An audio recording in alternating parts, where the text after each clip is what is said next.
Hey guys, I just wanted to put a little update in the beginning of this video because I had planned to have this video out like 2 weeks ago. I don't know what time I'm uploading it, so it was like I was planning to have it up like a week after the one that I just posted, but after I posted that video I drowned my laptop. It is completely dead.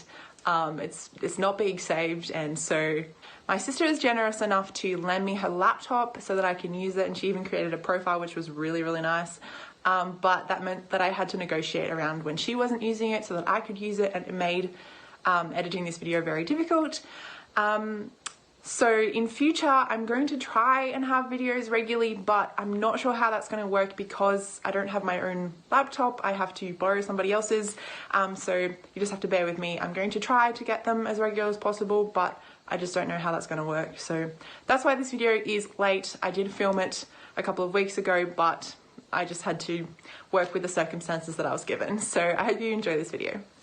Hello friends, and welcome back to my channel. I haven't filmed in a little while, but I'm excited to get back into it. Today I thought I would do a chatty little book haul because I really like videos where you just sit down and you just kind of chat. So right now I have got a beautiful warm kind of hot cup of coffee and a bunch of books, so I'm just going to go through these books. Some of them I have read or partially read or haven't even started yet. Okay, so the first book that I have to share with you is Midnight Sun by Stephanie Meyer. This is my current read and I am 260 pages in, and I actually really enjoy it. If you don't know, Midnight Sun is Twilight from Edward's perspective. It's been a really long time since I've read the Twilight books, and so I can't really remember a lot of like how the story goes, but I know that we're getting a lot more information. We get to see inside everybody else's heads, which I really love, and we also kind of get a little bit of an idea like why maybe Bella, he can't read Bella's mind, which I think is really interesting. It's so long, it's taking me a while to get through, but I'm really enjoying it. The next book that I have to share with you is A Girl's Guide to the Outback by Jessica Kate. I am just over halfway through this book and I had been reading it, but then I don't know what it was. I just wasn't feeling it, or I wasn't in the mood, or I just got out of reading and then I stopped, and then I just couldn't be bothered to pick it up again. I will be finishing it probably after I finish Midnight Sun because I just hate leaving books unfinished, and it's not that I didn't enjoy it, it just wasn't the right time for me to read it, I guess. Anyway, I really enjoy the Australian humour, although the author does go into like explaining it because some of the characters are American, so it's obviously for an American audience as well. So she'll say like classic Australian slang and I'll get it straight away, and then she'll have to clarify herself and be like, this character would be like, I mean, it's not in any sort of cringy way, but it just annoys me a little bit because I don't need that clarification. I don't know if I should be reading like the blurbs or like saying what the books are about, but we follow our two characters, Sam and Kimberly. Sam, who is an Australian, and he's been living in America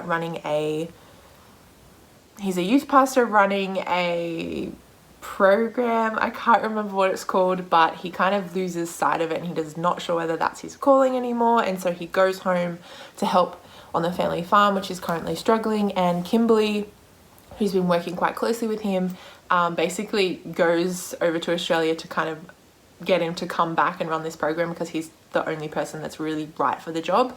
And of course, like, things happen, and you know, I haven't quite gotten to the end, so we'll see, but I'm sure they'll fall in love and it'll be grand. The next book that I have to show you is Love and Other Mistakes by Jessica Kate as well. I bought both of these books at the same time because I was having quite a difficult week and I just needed something to brighten my day, and I'd seen both of these books on the shelf at work for a little while, and I finally indulged myself and bought them. This one I flew through, so I have already read it. It is also Christian fiction romance, but it has a little bit more of a focus on family as well, which I wasn't expecting when I first went into it, but did enjoy that aspect of it. The main characters in this book, Natalie and Jeremy, were engaged, but then they broke up and one of them left town, and I can't really remember what happened, but then now 7 years later they're reconnecting and there's all this other stuff going on, but it is really sweet.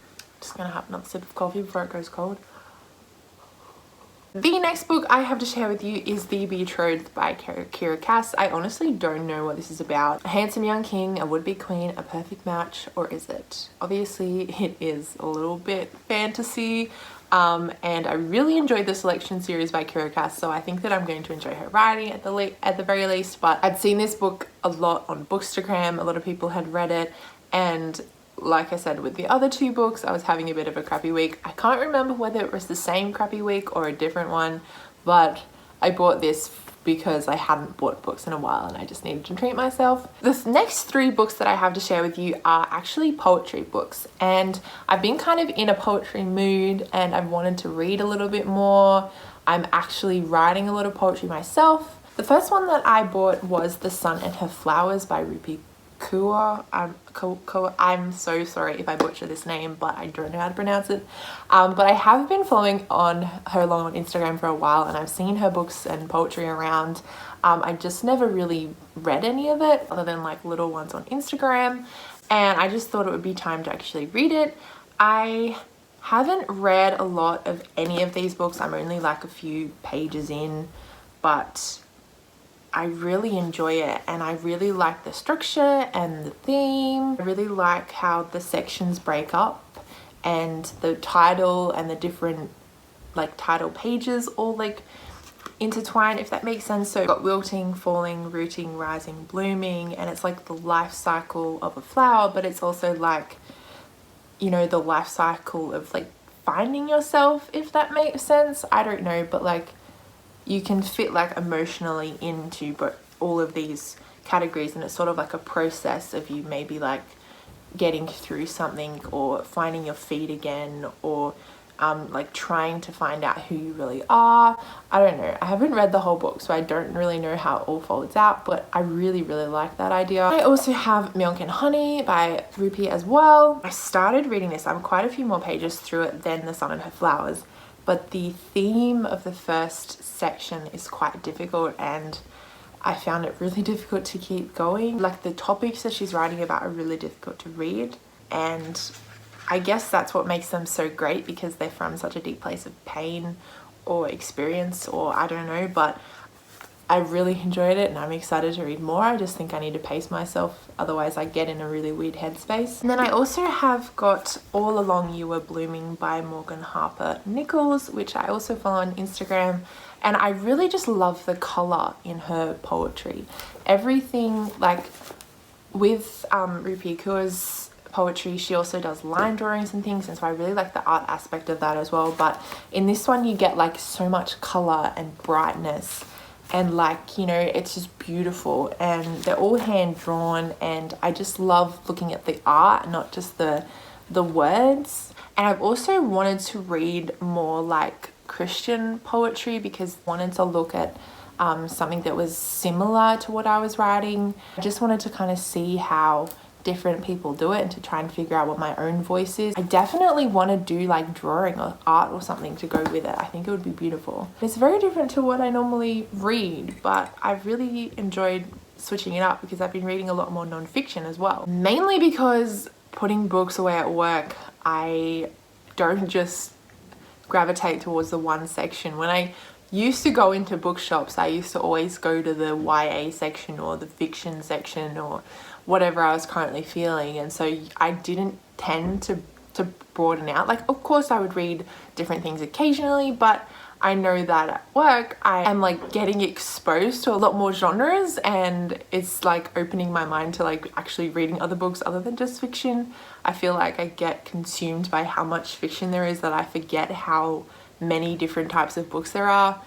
And like, I want to read more biographies, and I want to read more like self-help books and things like that, just to kind of, I don't know, broaden my view and like to take in a bit more information, to learn about things, because I think reading is a huge way to educate yourself.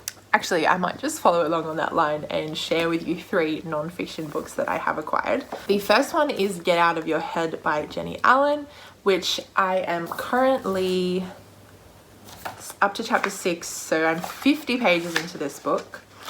I actually mentioned this book on my Instagram page a couple of weeks ago, that I was really enjoying it. I haven't read a lot more in it, even though I was excited to keep reading, but that just happened. This book talks about dealing with toxic thoughts, and specifically in a spiritual sense, using the light of God and using like truth in scripture and things like that to fight negativity and to fight bad thoughts and like spiritual attacks. One thing I do love about this book is this gorgeous cover. It's so tactile, it's like raised, and they're so pretty. And just lost my spot, but I'll find it. The book without the dust jacket on it is so pretty. This green is one of my favorite colors, if you didn't know, and I just love this color, this tone, I don't know, and it's all like shiny on the spine, and it's just beautiful. So the next book that I have to share, which I actually bought at the same time, is It's Not Supposed to Be This Way by Lisa Turnquest. This book is about what do you do when God's timing seems questionable, his lack of intervention hurtful, and his promises doubtful. So she's kind of looking at what do we do when we feel disappointed, or we encounter suffering, or things don't seem to go the right way because it's not supposed to be this way. I actually saw Mackenzie Lane review both of these books on her channel, and that made me like 10 times more excited to read them, because I'd been wanting to do it for a while, and so then I just went out and bought them. Sometimes I just need somebody there to like push me along and be like, yes, you should read this, when I'm kind of thinking about something and like, you know, putting it off. I don't know if that makes sense. One of my best friends read this book and really, really enjoyed it, but I still was kind of putting it off. I mean, I have it now and I'm still putting it off. So the third book that is a non-fiction Christian book is Praying Women by Sheila Walsh. As the title suggests, it's all about like prayer, and you know, it's can be difficult to pray, and I know for me, I often struggle to pray consistently. I've only read a couple of chapters in this book, but I've underlined so much. It's so good. I just kind of wanted to read it so that I could try and get a little bit of perspective about why it's so difficult to pray and how important it is.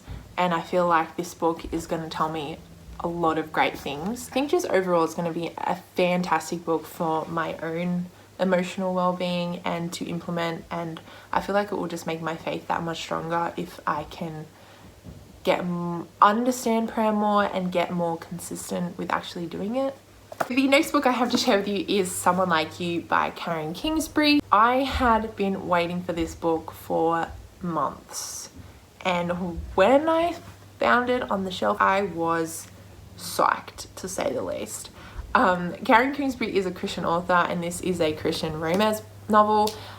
This is actually the 30th book in the Baxter series, I believe. This one focuses specifically on the eldest granddaughter, I believe, in this family, Maddie West, and she discovers that she was adopted as an embryo, and she finds out in probably not the best way. I flew through it in like 6 hours, and I posted a review on my Instagram, and just wanted to share this because I feel like it's amazing in the book community when this happens. But Karen Kingsbury herself shared my post on her Instagram, and I was pretty excited, and I literally, like, I think I screamed or something like that. I was like, oh my gosh!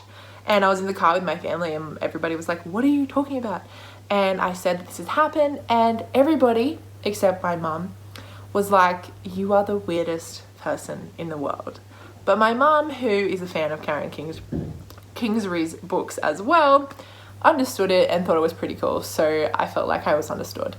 Okay, the final book that I have to share with you is Carolina Breeze by Denise Hunter. I haven't read this book yet. I had been waiting for it for a while, like the other ones, and literally I was putting it away on the shelf at work when I actually realized what it was and got super psyched. Denise Hunter is one of my favorite authors, so I'm not 100% sure what this is about. I do know that it is the second in this specific series, the Bluebell Inn. So there's a jilted bride, a struggling innkeeper, and a romantic mountain getaway that changes everything.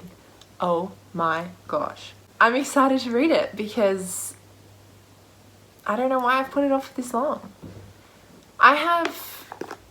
Contemporary romance is like one of my favorite genres, and it's been a while since I read one, and I actually have quite a few on my shelf that I haven't read yet. And I don't know why, because I don't know what I'm waiting for. Why am I waiting so long to read these amazing books when I could literally just read them all in like a week? I think I wanted to save them until it was like summery, because they're like the perfect summer read, and then I would have all these amazing books that I could just read in summer. But guess what? There's probably going to be some new amazing summery romance books, you know, in summer, so I could just buy them. The vacuum cleaner just started. If you can't hear that, I'm really glad. That is all the books that I have to share with you. I'm pretty sure I did scour my shelves for all the books that I hadn't hauled yet this year.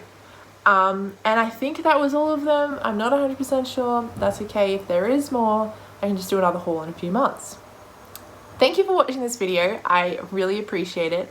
I hope you got some good book recommendations or some ideas for books that maybe you want to look into. If you've read any of these books or you want to read any of these books, please tell me your thoughts down in the comments. If you're reading Midnight Sun, I would love to discuss with you, because it is really fun and it is so different from all of the other books. Thanks for watching this video, and I hope to see you in my next one. Bye!